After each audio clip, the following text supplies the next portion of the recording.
Okey, baiklah. Bismillahirrahmanirrahim. Assalamualaikum warahmatullahi wabarakatuh. Pada hari ini, grup kami akan merentangkan tajuk teori pembelajaran Albert Bandura. Okey, nama Ana Amar Husni bin Talib, 1953009. Okey, baiklah. Okey, siapakah Albert Bandura yang mengasaskan teori pembelajaran sosial? Okey, Albert Bandura ini telah dilahirkan pada 4 Disember 1925 di Mundair, Northern Alberta, Canada. Dia mendapat ijazah dalam University of Columbia dalam bidang psikologi 1949. Lepas tu beliau sambung pembelajaran dalam bidang psikologi tapi psikologi klinikal yang lebih memfokuskan klinikal pada 1952. Okey, dalam teori pembelajaran sosial tidak terdapat hanya Albert Bandura tetapi dapat dua pemodelan iaitu teori sosial ni ada teori pemodelan Bandura dan yang kedua teori proximity Vygotsky. Vygotsky ni adalah bukan yang kami akan fokuskan, kami akan fokuskan kepada pemodelan Albert Bandura. Okey, teori pemodelan Bandura ini adalah lebih melalui pemerhatian tingkah laku yang modelnya adalah sebagai pemodelan. Tingkah laku ini adalah dilihat daripada kanak-kanak yang dipelajari melalui peniruan ataupun pemodelan. Orang yang diperhatikan ini dikenali sebagai model dan sebab itu ia dipanggil sebagai peniruan atau pemodelan. Contohnya adalah apabila guru menyampaikan satu perkara, murid akan memerhati perkara tersebut. Guru adalah role model bagi seorang pelajar. Okey, itu adalah pemodelan. Okey, seterusnya. Modeling ataupun peniruan adalah hasil model ataupun hasil adalah tingkah laku yang menyebabkan tingkah laku model tersebut. Jadi murid akan meniru apakah tingkah laku yang dihasilkan oleh guru dan juga mematikan setiap gerak-geri guru yang berlaku dalam kelas. Dan individu yang dirujuk atau ditiru serta mempunyai pengaruh yang mengubah tingkah laku pemerhati. Pemerhati itu adalah murid. Ialah model. Guru sebagai model, murid sebagai pemerhati. Okey, seterusnya. Ini adalah contoh yang famous dalam teori Albert Bandura berbanding teori sosial yang lain, contoh-contoh eksperimen lain. Yang pertama adalah Bobo doll eksperimen. Bobo doll ni adalah daripada tingkah laku kanak-kanak yang secara agresif diperhatikan. Ianya adalah diperhatikan melalui apa yang dia lakukan, bertindak melalui agresif ataupun positif ataupun menggunakan kata-kata yang kesat ataupun kata-kata yang sopan. Ini contoh eksperimen yang dilakukan oleh Albert Bandura. Seterusnya. Seterusnya adalah, ini adalah komponen kita dapat lihat. Komponen ini terbagi kepada tiga iaitu behavior. Behavior adalah paling atas iaitu tabiat, iaitu tingkah laku. Tingkah laku ni lah kita punya perasaan iaitu marah, ceria, sabar, sifat, cemburu, murah hati. Ia juga berkait dengan E. E adalah environment, persekitaran. Persekitaran inilah dah daripada bagaimana seorang kanak-kanak itu terbentuk. Daripada ibu bapa, guru mendapat pendidikan daripada sekolah, daripada rakan sebaya sekeliling dan last sekali adalah kerangka kognitif. Kerangka kognitif ni adalah lebih kognitif. Kognitif adalah daripada bahasa, imajinasi, kreatif ataupun logikal. Logikal macam matematik, bahasa Inggeris, bahasa Melayu, bahasa Arab. Okay, dalam tiga-tiga ini adalah komponen penting yang membentuk personality mengikut Albert Bandura. Okay, seterusnya. Baiklah, jenis-jenis peniruan teori. Okay, jenis-jenis peniruan teori ini adalah khusus untuk pembelajaran sosial Albert Bandura. Okey, yang pertama, jenis-jenis peniruan secara langsung. Secara langsung ni adalah apabila seorang guru iaitu model. Murid sebagai pemerhati meniru tingkah laku guru di dalam kelas. Okey, contoh tu dapat dilihat gambar tersebut, meniru gaya komunikasi cikgu yang bersopan santun. Cikgu yang bercakap dengan anak murid, bagaimana percakapannya sopan, itulah yang akan berlaku kepada murid dan akan mereka amalkan. Okey, seterusnya. Peniruan seterusnya adalah secara tidak langsung. Secara tidak langsung inilah apabila mereka mengimajinasi ataupun melalui pemerhatian lihat tonton televisyen secara tidak langsung. Jadi dalam melalui aplikasi tersebut, dalam mereka melihat secara tak langsung itu, mereka dapat tahu contohnya adalah gaya lompatan. Gaya lompatan dalam kartun Ninja Turtle ataupun jadi mereka dapat aplikasikan gaya lompatan tu ataupun belajar suatu ilmu dan mengaplikasikannya dalam kehidupan. Okey, itu secara tidak langsung. Seterusnya. Okey, gabungan. Gabungan ni adalah apabila murid fikiran mereka dapat meniru beberapa tingkah laku yang berlainan. Berlainan ini adalah apabila perkara yang luar biasa yang mereka lihat, mereka perhati suatu model itu dan meniru. Contohnya adalah seperti meniru gaya guru menyepak bola dan gaya main bola antarabangsa. Jadi daripada guru menyepak bola secara biasa dan mereka perhatikan melalui televisyen main bola sepak dengan skill yang tertentu, maka mereka dapat gabungkan. Itulah digabungan peniruan secara gabungan yang melahirkan skill yang baru kepada seorang murid. Okay, seterusnya. Sekat laluan ini lebih complicated, iaitu meniru suatu tingkah laku untuk situasi tertentu saja. Okay, sekat laluan ini kita dapat contohnya adalah kita dapat fokuskan memakai baju berfashion untuk majlis konsert sekolah. Contoh yang mudahnya adalah kita lihat ianya adalah lebih kepada bertema ataupun fokus kepada suatu perkara tersebut saja. Ianya tidak meniru secara untuk keseluruhan kehidupan seperti secara langsung atau tak langsung. Okay, sekat laluan ini lebih tertentu dan mengikut keadaan semasa sahaja. Okey. Okey, yang terakhir adalah tak sekat laluan. Tak sekat laluan ini adalah meniru tingkah laku dalam semua situasi kehidupan. Situasi kehidupan ini adalah perkara-perkara yang baik ataupun perkara-perkara yang negatif. Okay, contoh positifnya adalah meniru tingkah laku kita semula bahan buangan. Jadi kat sini tak sekat laluan ini kita perlu menunjukkan contoh yang baik dan tak sekat laluan ini perlu dididik supaya ianya adalah hasil yang positif. Contohnya meniru tingkah laku bahan ini dapat membersihkan alam sekitar dan menjaga kebersihan sekeliling. Baiklah.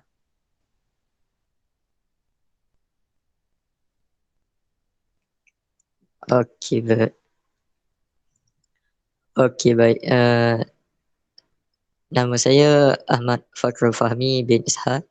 Nombor matrik 1953017.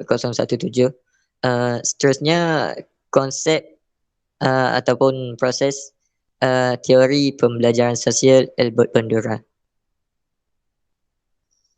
Proses pembelajaran pemerhatian ni ada 4 proses, iaitu pemerhatian, mengingat, reproduksi dan akhir sekali peneguhan dan motivasi. Okey, proses yang pertama pemerhatian. Melalui diri seseorang. Melalui diri seseorang ni pemerhati untuk memerhatikan model ataupun guru lah sebagai model kepada seorang pelajar. Tumpuan menjurus kepada satu model dan tingkah laku. Contohnya tingkah laku guru tersebut mengajar untuk memasukkan benang dalam jarum mesin jahit. Pelajar perlu memerhati kepada satu tingkah laku saja, di mana pelajar perlu duduk berhampiran dan memerhati cara untuk memasukkan benang dengan betul. Ciri model bergantung pada umur model, macam guru lah. Ada yang muda, ada yang tua. Macam Tina, hubungan dengan pengajar. Hubungan dengan pengajar ni, pengajar perlu rapat dengan pelajar untuk menarik pemerhatian. Perlu apa orang kata, perlu mesra dengan pelajar. Kegunaan maklumat dan kemahiran pemerhatian. Seterusnya proses mengingati, keupayaan mengingat. Pelajar kena ada keupayaan mengingat dengan kuat untuk mengingati apa yang diajar, apa yang dilihat dalam bentuk coding, grafik mental, penyusunan kognitif, simbolik dan sebagainya. Bahan-bahan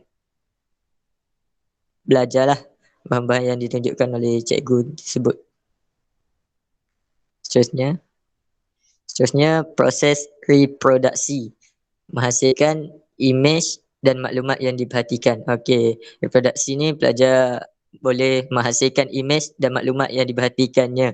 Dia boleh menghasilkan balik imej dan maklumat yang diberikan oleh guru tersebut lah. Kecekapan bergantung kepada keupayaan fizikal dan kemahiran timuran motor pemerhati serta kemahiran mengingat dengan tepat.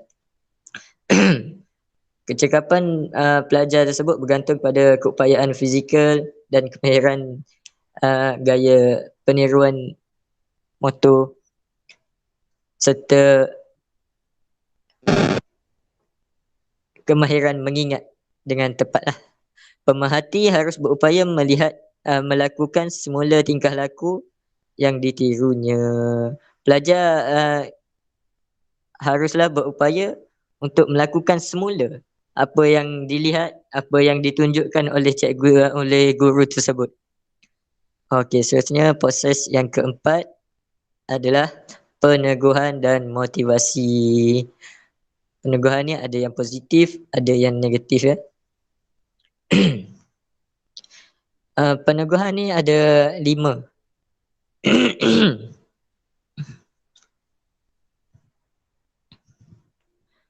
Yang pertama, pemerhati mungkin menghasilkan semula tingkah laku model ataupun guru tersebut. Dia boleh melakukan semula apa yang guru tersebut lakukan dan menerima peniruan secara langsung. Contohnya, jurulatih memuji gimnastik dengan mengucapkan syabas. Okey. Yang kedua, pemerhati mungkin melihat orang lain menerima peniruan secara tidak langsung dan mengikut tingkah laku orang yang diperhatikan. Contohnya, kanak-kanak menonton WWE dan meniru gerakan penggusti tersebut. Kanak-kanak ni tengok televisyen WWE kan, dia secara tidak langsung bila dengan kawan-kawan ke adik-beradik dia yang sebaya dia tiru gaya yang dilihatnya di televisyen. Yang ketiga, proses ilustrasi atau gabungan. Dalam proses ni, seseorang akan meniru apa yang dilakukan oleh orang lain jika dia sudah mengetahui cara-cara melakukan tingkah laku tersebut. Contohnya, Ali membantu ibunya selepas melihat jiran memotong rumput. Okey, dia tengok jiran dia memotong rumput kan. Jadi depan rumah dia pun rumput dah panjang. Jadi secara gabungan tu, dia tengok cara ibu dia lakukan balik. Dia tolong ibu dia potong rumput. Yang keempat, peniruan tak sekat lakuan. Dalam proses ini, seseorang individu akan terus mengamalkan peniruan dalam apa-apa jua situasi. Macam tadilah, kanak-kanak melakukan tingkah laku kita semula bahan buangan. Tak sekat lakuannya. Bila-bila masa dia boleh kita semula apa-apa bahan dan boleh amalkan dalam hidup dia sehari-hari. Okey, yang terakhir, peniruan sekat lakuan. Peniruan yang sesuai dilakukan dalam keadaan tertentu, tetapi tidak digunakan dalam keadaan atau situasi yang lain. Contohnya, murid boleh meniru pelajar lain bising semasa aktiviti PJK tapi bukan di kelas lain. Dalam kelas matematik, bahasa Melayu, dia tak boleh bising.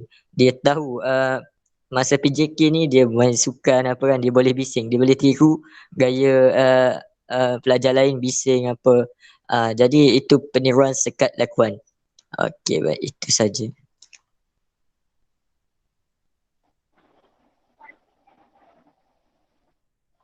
Bismillahirrahmanirrahim. Saya Muhammad Syafiq bin Rusmin. Nombor metrik 1953020. Okey, yang seterusnya adalah pengaplikasian teori pembelajaran sosial di dalam PDPC. Next. Okey, yang pertama ialah guru sebagai role model dan mestilah mempunyai tingkah laku dan wataknya yang positif, yang bagus lah, yang baik. Sebab pelajar akan meniru guru tersebut. Contoh kalau guru tu dia buat perkara yang tidak baik, macam mengajar ada yang buat tidak betul, jadi nanti pelajar akan apa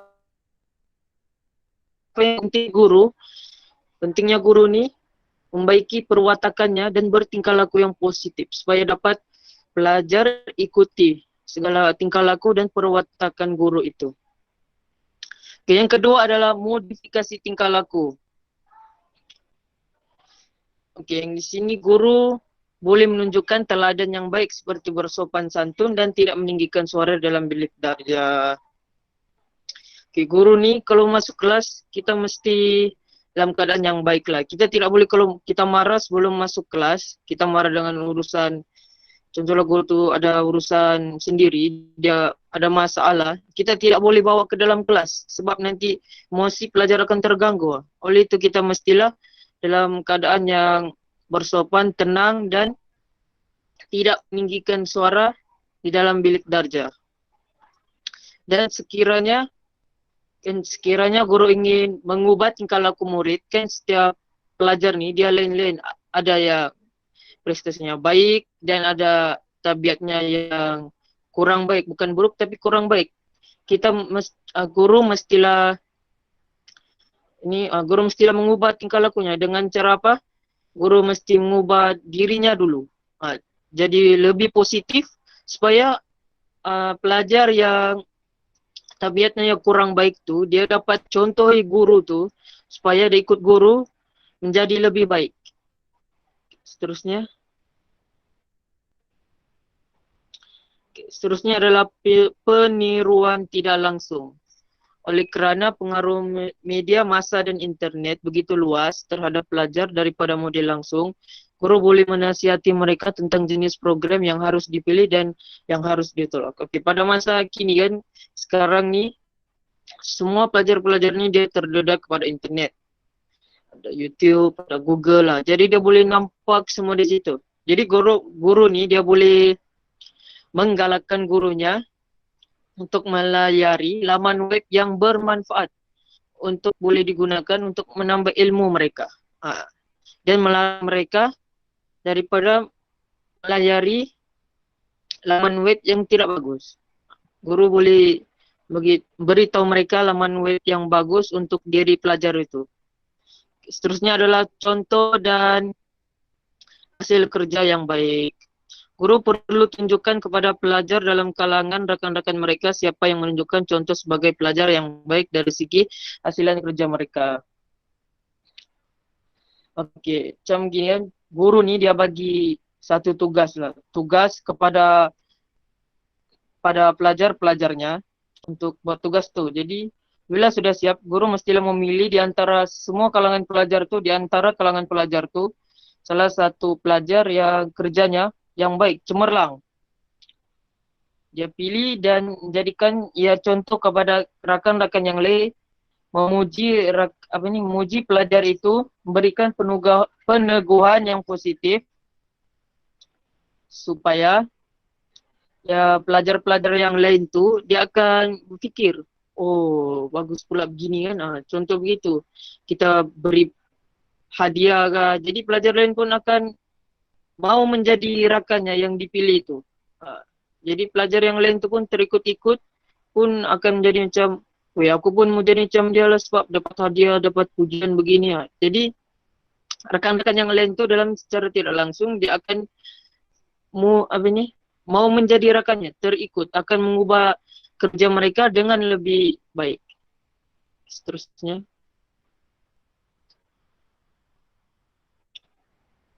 Okey, seterusnya adalah permainan dan simulasi. Guru boleh mengajar nilai dan peranan watak-watak yang penting melalui situasi main peranan dan simulasi. Pelajar dapat meniru tingkah positif. Situasi dalam main peranan dan simulasi perlu diaplikasikan dalam situasi sebenar. Okey, macam begini. Guru main peranan watak-watak ni macam keluarga, dalam keluarga. Dia pilih pelajar ni, dia suruh berlakon untuk menjadi watak ayah ataupun mak dan anak-anak. Jadi mereka yang berlakon tu dalam masa yang sama mereka tahu tanggung jawab apabila menjadi mak bapak ataupun sebagai anak. Sebelum tu guru tu mestilah memberitahu apa yang perlu dibuatkan. Jadi dalam secara tidak langsung pelajar-pelajar yang lain pun nampak lakonan itu akan tahu, oh begini rupanya tanggungjawab apabila menjadi ibu bapa dan jadi anak. Okay, begitu. Okay, yang seterusnya adalah rakan sebaya sebagai model. Guru boleh menggunakan pelajar-pelajar yang popular atau yang berjaya untuk menunjukkan tingkah laku model dalam kelas. Macam gini ya, macam tadi juga ni. Guru menjadikan salah seorang di kalangan pelajar yang buat hasil kerja yang baik supaya dia menjadi contoh kepada rakan-rakannya yang lain. Guru ini menyuruh rekan-rekan yang lain supaya menjadi seperti kawannya yang berjaya menyiapkan kerja dengan baik, dengan cemerlang. Jadi dia boleh jadi model lah dalam kelasnya itu, dalam kalangan rakan-rakannya. Oke, terima kasih.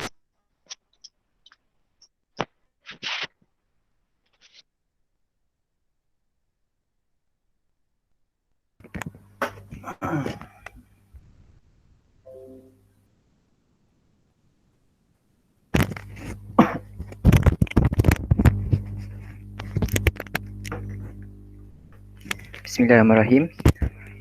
Nama saya Muhammad Nazmi bin Abdul Aziz. Nombor metrik 1953010. Saya akan menyampaikan tentang implikasi tingkah laku teori pelajaran sosial Albert Bandura. Baiklah, yang pertama, penyampaian guru hendaklah cekap dan menarik agar menjadi role model gemar dicontohi pelajar. Maksudnya di sini daripada segi penyampaian guru dalam PDPC, pengajaran-pengajaran, guru bukan hanya menggunakan satu daya saja, iaitu secara lisan, iaitu audio, tapi guru menggabungkan dari visual, yakni guru menggunakan papan putih. Misalnya papan putih, guru menulis di papan putih serta melakarkan objek berkaitan dengan pelajaran. Misalnya seperti tajuk Taharah bersuci. Alatan bersuci seperti batu, guru melukis batu, daun kering, guru melukis daun kering, yang mana daripada proses cara pengajaran guru dan penyampaian guru itu akan menyebabkan murid akan terikut apabila berlakunya proses pembentangan di hadapan kelas. Murid akan mengikut cara guru membentang di hadapan, bukan hanya sekadar secara lisan, malahan melalui pelbagai deria. Seterusnya yang kedua, demonstrasi guru hendaklah jelas serta menarik agar pelajar boleh menirunya dengan mudah dan tepat. Okey, misalnya seperti tajuk fiqh dalam bidang ibadah, cara tayamum. Guru menunjukkan cara tayamum dimulakan dengan interaksi, iaitu arahan seperti daripada lisan. Guru mengatakan cara menepuk debu tanah, tepuk di bawah dengan diikuti dengan pergerakan guru secara perlahan. Tepuk dia, lepas tu sapu di muka sekali dan kemudiannya tepuk sekali lagi, lipiskan, sapu-sapu di tangan, yang dilakukan secara perlahan, secara berstruktur, yang mana dapat memudahkan pelajar memahami setiap peringkat dengan melalui audio dan visual guru. Okey, seterusnya yang ketiga, hasil guru seperti karangan kraft tangan, seni lukis yang ditunjukkan hendaklah mempunyai mutu yang tinggi. Mutu yang tinggi maksudnya macam ni. Contohnya macam bulan kemerdekaan, guru seni menyuruh pelajar untuk mereka bentuk satu wow untuk sempena bulan seni ni. Dan guru punya replika itu adalah menarik.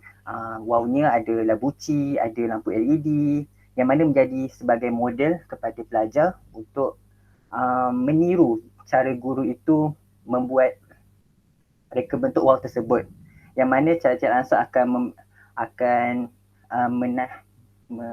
mendidik murid untuk meniru apa yang guru lakukan, yang tidak lakukan hanya sekadar ala kadar.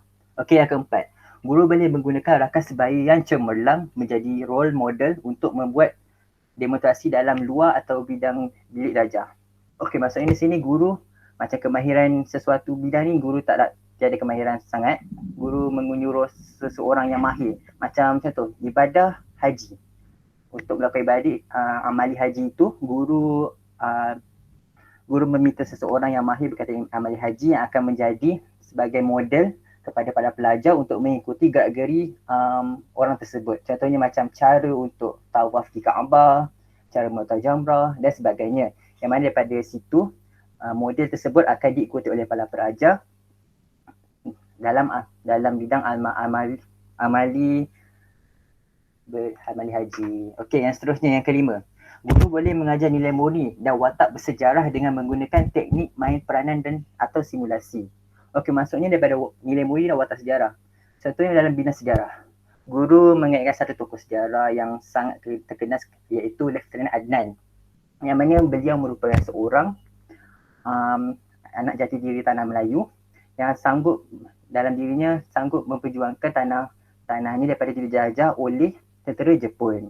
Dan sampai daripada penggunaan watak bersejarah tersebut dalam subjek sejarah akan menyebabkan para pelajar akan dapat menanamkan sikit sebanyak nilai patriotisme terhadap negara disebabkan oleh daripada peniruan daripada watak sejarah tersebut. Yang keenam adalah di samping model hidup, murid juga boleh belajar daripada model simbolik. Model simbolik ni macam contoh tambah, tolak bahagi. Okey, selain itu penerangan guru terhadap suatu perkara perlu jelas dan jitu. Maksud di sini, penerangan guru itu bukan hanya sekadar huraian saja, tetapi ada isi, huraian dan contoh yang akan memudahkan pelajar memahaminya. Misalnya macam kepentingan menjaga kebersihan. Isinya adalah terhindar daripada penyakit. Huraiannya terhindar daripada penyakit berbahaya seperti dan seterusnya. Contohnya dengan mandi, berus gigi dengan sabun akan mengelakkan diri daripada dihinggapi oleh penyakit. Daripada huraian guru yang lengkap itu, beserta contoh akan menyebabkan pelajar itu akan meniru perbuatan untuk menjaga kebersihan disebabkan mereka tahu apa implikasi kesannya untuk menjaga kebersihan tersebut. Okey, yang seterusnya yang ketujuh. Murid juga belajar daripada gambar, video, tayangan filem. Okey, daripada sini adalah guru menggunakan aplikasi teknologi. Contohnya macam video. Contohnya animasi berkaitan dengan pendidikan Islam, misalnya macam Alif dan Sofia. Yang mana di dalam kartun tu ada cara untuk berwuduk, ada keluar rumah, ada menghormati ibu bapa. Daripada situ guru menayangkan video itu sebagai satu induksi akan menyebabkan para pelajar akan mengikut apa yang dilakukan oleh kartun-kartun tersebut, yang akan menyebabkan peniruan terhadap bahan tersebut oleh pelajar. Okey, yang ke-8 adalah teori ini dapat menyumbang ke arah teknik mengubah tingkah laku. Guru menggunakan teknik ini untuk mengubah tingkah laku yang tidak diingini kepada tingkah laku yang diingini. Oleh itu, tingkah laku yang diingini perlu diberi pujian atau ganjaran. Okey, dalam konteks yang ke-8 ini, contohnya seperti guru menanyakan soalan tetapi tiada satu pun pelajar yang mengangkat tangan. Okey, dari situ nampak tingkah laku yang tidak diingini oleh guru, iaitu pelajar tidak mahu menjawab pertanyaan guru. Okey, dari situ guru boleh cuba untuk memanggil seseorang dan seseorang itu menjawab. Walaupun jawapan dia salah, guru tidak menyalahkan 100% dengan kata tidak. Guru mengatakan, okey baik, jawapan kamu adalah tidak tepat, guru akan bantu. Lepas guru bantu tu, okeylah. Lepas guru sebelum tu, guru cakaplah dengan diberikan pujian. Bagus, terima kasih atas berani. Lepas dah bagi satu, guru diakhiri dengan ganjaran. Ganjaran misalnya seperti sedikit manisan kepada pelajar yang berani menjawab tu. Daripada situ pelajar lain daripada situ akan nampak pelajar itu dan mereka akan meniru perbuatan pelajar itu untuk menjawab soalan disebabkan ada pujian dan ganjaran yang baik oleh guru. Okey, seterusnya teori ini juga menyumbang kepada teknik pengajaran seperti main peranan dan simulasi. Guru mewujudkan situasi tertentu untuk mengajar nilai-nilai murni, melakukan watak-watak dan sebagainya. Macam saudara Syafiq katakan tadi, guru dan pelajar melakukan satu simulasi ibu bapa.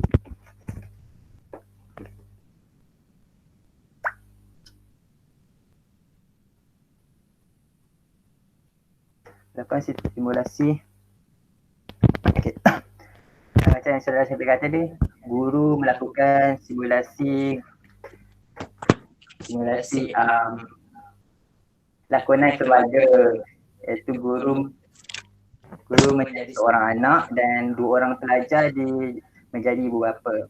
Lepas situ guru tunjuk cara berjalan di hadapan guru, cara berjalan di hadapan guru apa, guru tunduk, cara bercakap yang berapa dengan menggunakan ayat perlahan.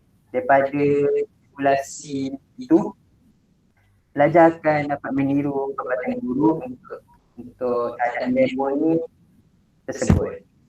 Okey, seterusnya 10. Teori ini membantu perkhidmatan kos, masa dan tenaga. Okey, misalnya seperti guru membuat satu perbicaraan secara online. Daripada guru untuk melakukan perbicaraan makan secara online ini, murid dapat melihat sendiri bagaimana keadaan dalam mahkamah. Ada defendantnya, ada pembela, saksi, pendakwa raya dan hakim. Daripada situ, secara tidak langsung mereka dapat menghematkan masa daripada masa macam nak pergi ke mahkamah, wang untuk minyak kereta mungkin dan tenaga.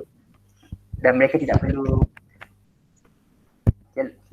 perlu membaca itu untuk melihat karya itu. Sebab karya ini boleh ditulis oleh guru melalui perbicaraan mahkamah secara oleh-oleh.